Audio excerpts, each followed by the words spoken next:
తర్వాత ఆట వెలది. ఇంతకుముందే చెప్పాను, కవిత్వం రాసేవాళ్ళు ఆట వెలది తేటగీతులతోనే కవిత్వ రచన ప్రారంభం చేస్తారు, చాలా సులభంగా ఉంటుంది కాబట్టి. ఆట వెలదికి కూడా 1 2 3 4 5 1 2 3 4 5 ఆట వెలదికి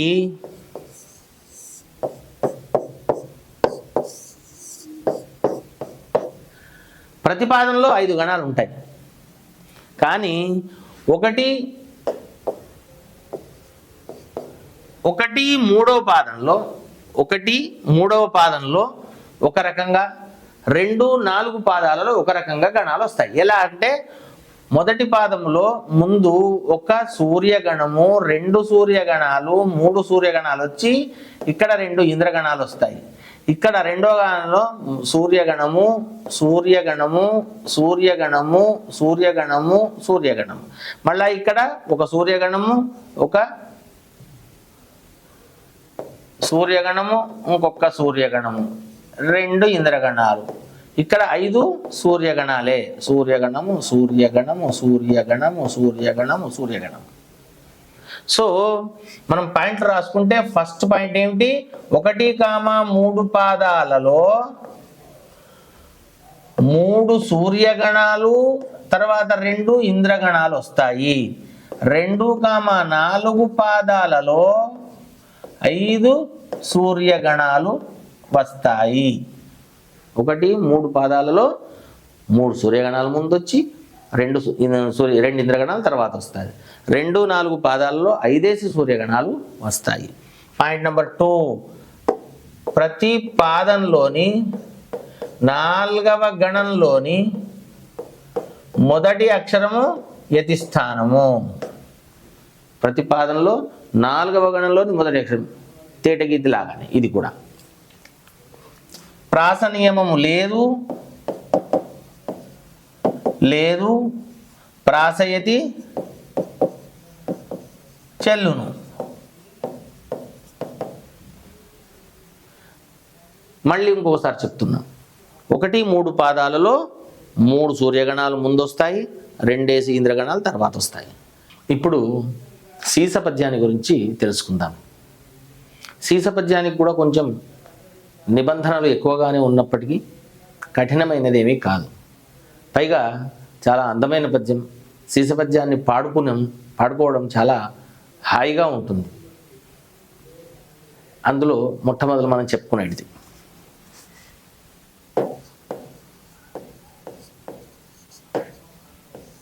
సీసపద్యానికి 6 పెద్ద పాదాలు ఉంటాయి. 6 పెద్ద పాదాలు, ప్రతి పాదము సౌకర్యం కోసం 2 చిన్న పాదాలుగా విభాగం చెందబడి ఉంటుంది. మీరు పుస్తకంలో ప్రింట్ ఎట్లా అవుతుంది చూడండి, ఇట్లా.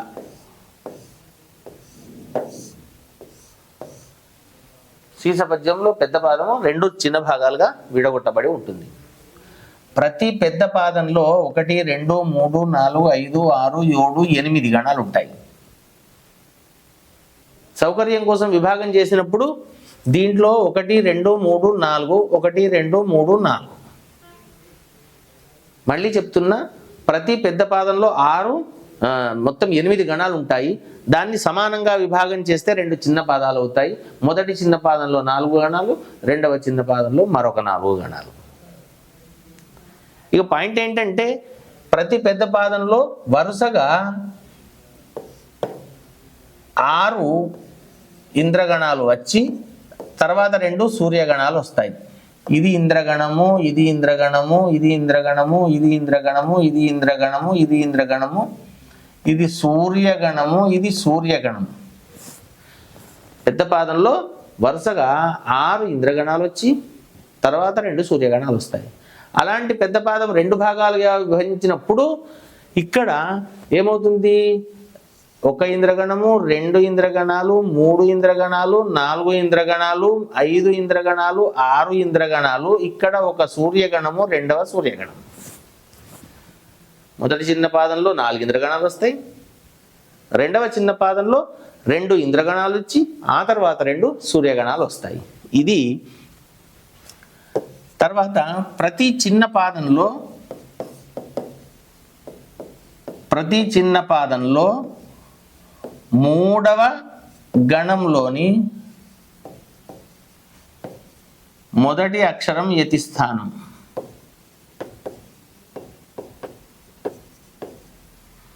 యతిస్థానం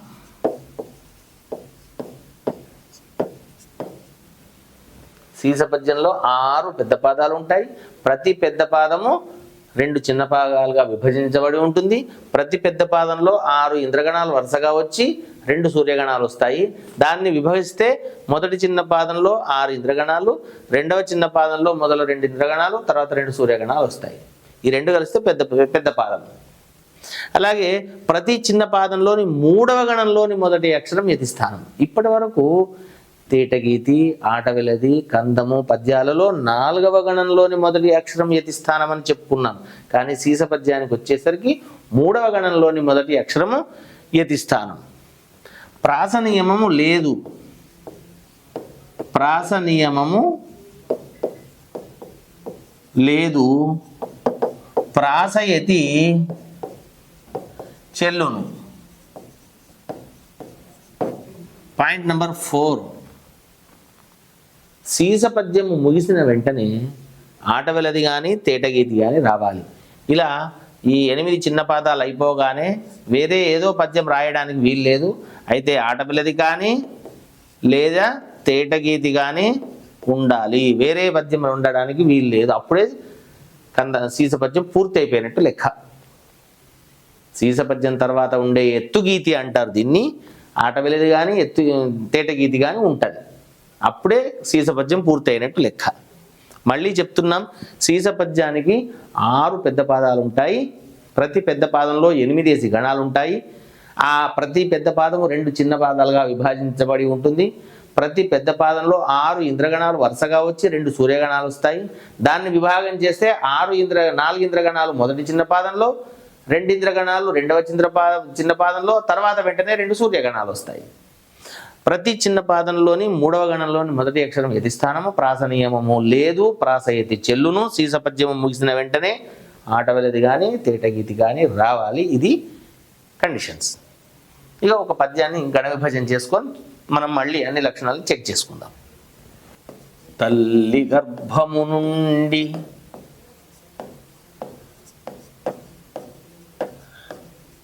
ధనముదేడెవ్వడు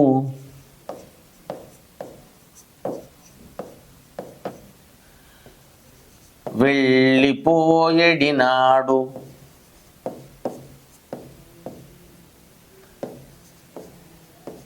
వెంటరాదు. ఇది ఒక పెద్ద పాదం. దీన్ని 2 చిన్న పాదాలుగా రాసుకున్నాం. గణ విభజన చేస్తే తల్లి గర్భము నుండి ధనముదేడెవ్వడు వెళ్ళిపోయేడినాడు వెంటరాదు. దీంట్లో ఏం రావాలి? 4 గణాలు రావాలి. ఆ 4 గణాలు కూడా ఇంద్రగణాలే అయి ఉండాలి. ఇక్కడ రగణం ఒక ఇంద్రగణం. ఇంద్రగణాలు ఏమేమని చెప్పాము? నగ, నల, సల, భ, ర, త. మనం గతంలో చెప్పుకున్నాం. ఈ గణంలో ఇంద్రగణం రగణం. ఇదిగో సల, ఇదొక ఇంద్రగణం. నగ, ఇదొక ఇంద్రగణం. భ, ఇదొక ఇంద్రగణం.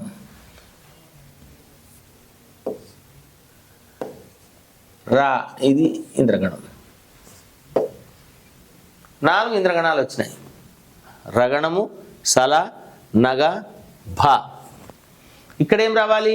2 సూర్యగణాలు, 2 ఇంద్రగణాలు, 2 సూర్యగణాలు రావాలి. ఇదిగో ఇదొక ఇంద్రగణం. ఇదేంటి? రా. ఇదొక ఇంద్రగణం. ఇదేమిటి? సల. ఒక సూర్యగణం హగణము, ఇంకొక సూర్యగణము హగణం. ఇప్పుడు చూడండి, 1 2 3 4 5 6 ఇంద్రగణాలు వరుసగా వచ్చినాయి. 2 సూర్యగణాలు వచ్చినాయి. సీస పద్యానికి సౌకర్యం కోసం 2 4 4 గణాలు కలిగిన పాదాలుగా విభజన చేసినాం. ప్రతి చిన్న పాదంలోని మూడవ గణంలోని మొదటి అక్షరం యతి స్థానం. ఇదిగోండి, ఒకటవ అక్షరానికి మొదటి అక్షరానికి మూడవ గణంలో మొదటి అక్షరం యతి స్థానం. ఒకటవ గణము, రెండవ గణము, మూడవ గణము, మూడవ గణంలోని మొదటి అక్షరము ధ. తత్థ దద్ధాలకు యతి ఉన్నది. పైగా అచ్చు కూడా ఆ, అది కూడా కుదిరింది. ప్రాస నియమము లేదు, ప్రాస నియమము లేదు. ఇక్కడ లాగు లావొత్తు, ఇక్కడ అళాగు లావొత్తు, కానీ అది ఉన్నదని కాదు. మళ్ళీ రెండో పాదం చూసుకుంటే లక్షాధికారైన లవణమన్నమే గాని మెరుగు బంగారం మింగవోడు అని ఉంటుంది. అక్కడ కాకు షావొత్తు రెండో అక్షరం, కాబట్టి యతి నియమం, ప్రాస నియమం లేదు. ఇకపోతే ఇక్కడ యతి 1 2 3 వే వే రెండు కలిసినాయి. ఈ రకంగా ఉంటుంది. ఇంకొక పాదం కూడా చేద్దాం. లక్షాధికారైన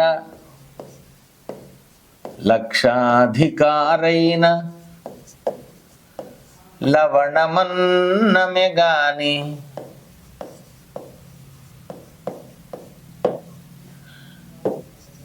మెరుగు బంగారం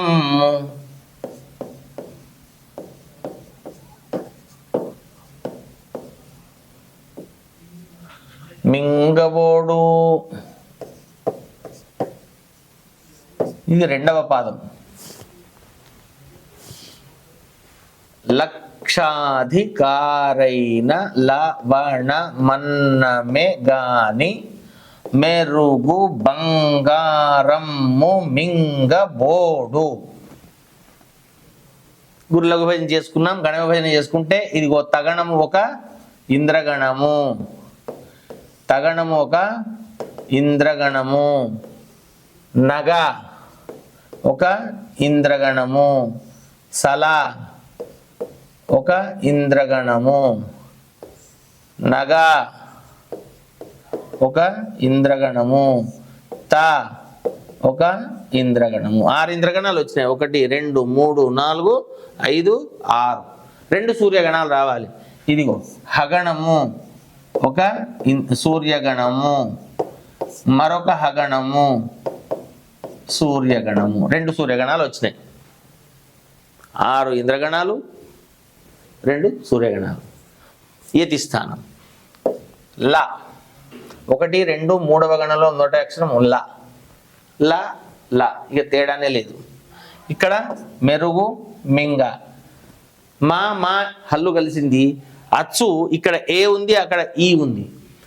ఈ ఏ రు అనబడే 6 అక్షరాలకు 6 అచ్చులకు ఒకదానితో ఒకటి యతి సామ్యత ఉన్నది. కాబట్టి ఇక్కడ కూడా యతి కుదిరింది. ఇంకొక పాదం కూడా చేద్దాం.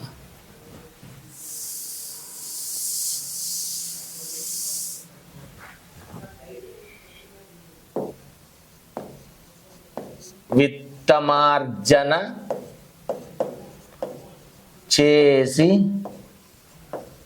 విర్రవీగుట కాని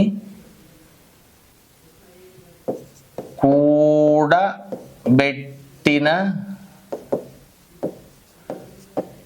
సొమ్ము కుడువ బోడు. విత్తమార్జన చేసి విర్రవీగుటె గాని కూడబెట్టిన సొమ్ము కుడువ బోడు.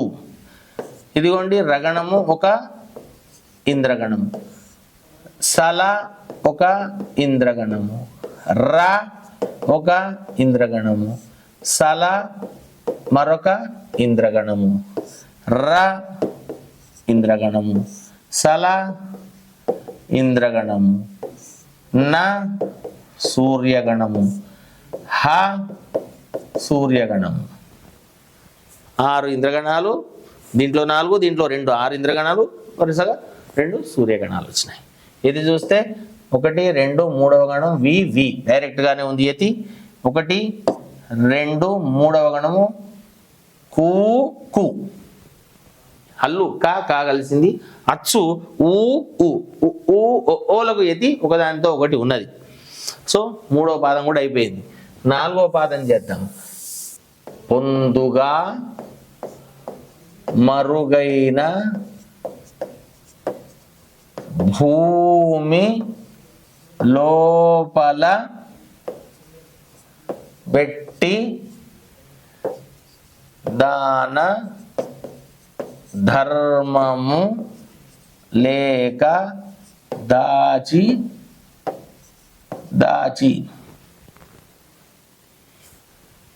పొందుగా మరుగైన భూమి లోపల బెట్టి దాన ధర్మము లేక దాచి ఇదిగో రా ఇంద్రగణము, సల ఇంద్రగణము, రా ఇంద్రగణము, సల ఇంద్రగణము, రా ఇంద్రగణము, సల ఇంద్రగణము, హ సూర్యగణము, హ సూర్యగణము. ఈ సీసపద్యంలో సమత్వాన్ని సాధించడానికి ఇలా ఒక యూనిఫామ్గా కనుక రాస్తే పద్యం అందంగా ఉంటుంది. ఈ పద్యంలోని శయ్య చూడండి, రా సల, రా సల, రా సల, రెండు సూర్యగణాలు, హ హ. సమత్వం, ఒక సిస్టమేటిక్నెస్. రా తర్వాత సల, మళ్ళా తర్వాత రా తర్వాత సల. అందుకని పాడుకోవడానికి ఎట్లా ఉంది చూడండి. పొందుగా మరుగైన భూమి లోపల పెట్టి దాన ధర్మము లేక దాచి పాడుకోవడానికి అనుకూలంగా ఉంటుంది. సీసపద్యాన్ని అందంగా తీర్చిదిద్దడంలో శ్రీనాథుడు గొప్పవాడు. ఆ తర్వాత వచ్చిన ప్రబంధ కవులలో భట్టుమూర్తి చాలా అందంగా సీసపద్యాలు రాశాడు. సీసపద్యాల మీద వీణ వాయించిన వాళ్ళు ఉన్నారు. చూడండి, ఇక్కడ యతి స్థానం 1, 2, 3. మూడవ గణంలో మొదటి అక్షరం పో భూ,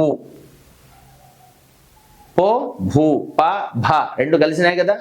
పప్ప బబ్బాలకు యతి ఉన్నది.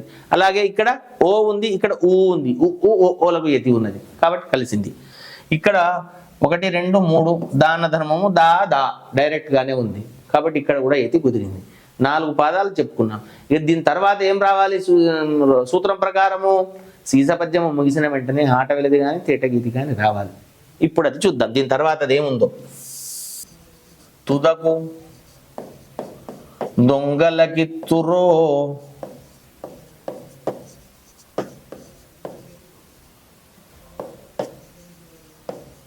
దొరలకగునో తేనె జుంటీగా లీయవా తెరువరులకు తుదకు దొంగల కిత్తురో దొరల కగునో తేనె జుంటీగా లీయవా తెరువరులకు. చూడండి, ఇక్కడ ఒక సూర్యగణం వచ్చింది, ఒక సూర్యగణం వచ్చింది, తర్వాత ఒక ఇంద్రగణం వచ్చింది, తర్వాత మరొక ఇంద్రగణం వచ్చింది, తర్వాత మరొక సూర్యగణం వచ్చింది, తర్వాత మరొక సూర్యగణం వచ్చింది. ఒక సూర్యగణము, 2 ఇంద్రగణాలు, 2 సూర్యగణాలు వస్తే మనం ఇంతకుముందు చెప్పుకున్నాము తేటగీతి అని. కాబట్టి సీసపద్యం ముగిసిన వెంటనే వచ్చిన పద్యం ఏమిటిది? తేటగీతి, ఎత్తుగీతిలో. ఇగో సూర్యగణం, తర్వాత ఇంద్రగణం, మరొక ఇంద్రగణం, ఒక సూర్యగణం, మరొక సూర్యగణం. సో దీంతో తేటగీతి పూర్తయిపోయింది. మళ్ళొక్కసారి సీసపద్యాన్ని పునశ్చరణ చేసుకుంటే సీసపద్యానికి 4 పెద్ద పాదాలు ఉంటాయి. ప్రతి పాదంలో 8 గణాలు ఉంటాయి. ప్రతి పెద్ద పాదము సౌకర్యంగా 2 చిన్న పాదాలుగా విభజించబడి ఉంటుంది. ప్రతి పెద్ద పాదంలో 6 ఇంద్రగణాలు వరుసగా వచ్చి 2 సూర్యగణాలు వస్తాయి. అలాంటి పెద్ద పాదాన్ని విభాగం చేస్తే మొదటి చిన్న పాదంలో 4 ఇంద్రగణాలు వస్తాయి, రెండవ చిన్న పాదంలో మిగిలిన 2 ఇంద్రగణాలు వచ్చి ఆ తర్వాత 2 సూర్యగణాలు వస్తాయి. ప్రతి చిన్న పాదంలో 3వ గణంలోని మొదటి అక్షరం యతిస్థానము, ప్రాస నియమము లేదు, ప్రాసయతి చెల్లును. సీసపద్యము ముగిసిన వెంటనే ఆటవెలది కానీ తేటగీతి కానీ ఉండాలి. అలాగే ఈ సీసపద్యం కూడా మొదట లఘువుతో ప్రారంభమైతే అన్ని పాదాలు లఘువుతో ఉండాలి అనే ఒక నియమం ఉన్నది, కానీ చాలామంది దాన్ని తర్వాత కవులు ధిక్కరించారు. అది వేరే విషయం. ఏది ఏమైనా సీసపద్యం చాలా అందమైంది, సులభమైంది, పాడుకోవడానికి రాగానికి అనుగుణంగా ఉంటుంది, సమత్వం ఉంటుంది పద్యంలో. ఇంకా అప్పుడే అయిపోయిందా అని అనిపించేటట్టుగా ఉంటుంది. ఇలా సీస పద్యం ఉంటుంది. మిత్రులారా, మీకు 6 ఇంద్రగణాలు 2 సూర్యగణాలు వచ్చే పద్యం ఛందస్సు ఏమిటి అని అడగవచ్చు. ఈ క్రింది వాటిలో 3వ గణంలోని మొదటి అక్షరం యతిస్థానం కాగలిగిన ఛందస్సు ఏది అని అందులో సీసం ఒకటే ఉంచవచ్చు. అలాగే ఏ పద్యము తర్వాత తేటగీతి కానీ ఆటవెలిది కానీ ఉండాలి అనే ఒక నిబంధన అలా అడగవచ్చు. ఇలా అనేక రకాలైన ప్రశ్నలు మనకు సీసం గురించి కానీ అసలు ఛందస్సు గురించి అనేక రకాల ప్రశ్నలు రావచ్చు. జగణము ఉండనటువంటి బేసిగణంలో జగణము ఉండని ఛందస్సు ఏది అనగానే వెంటనే కందము అని గుర్తు రావాలి. 2-4 పాదాల చివరిలో గురువు ఉండే ఛందస్సు ఏది, వెంటనే కందము అని గుర్తు రావాలి. 3 సూర్యగణాలు 2 ఇంద్రగణాలు 5 సూర్యగణాలు వచ్చే పద్యం ఏమిటి అనగానే ఆటవెలిది అని గుర్తు రావాలి. ఇలా చూసుకుంటే మనకు అన్ని రకాల ప్రశ్నలకు జవాబులు ఇవ్వచ్చు. తర్వాత తరగతిలో మరికొన్ని విషయాలు చెప్పుకుందాం. ధన్యవాదాలు.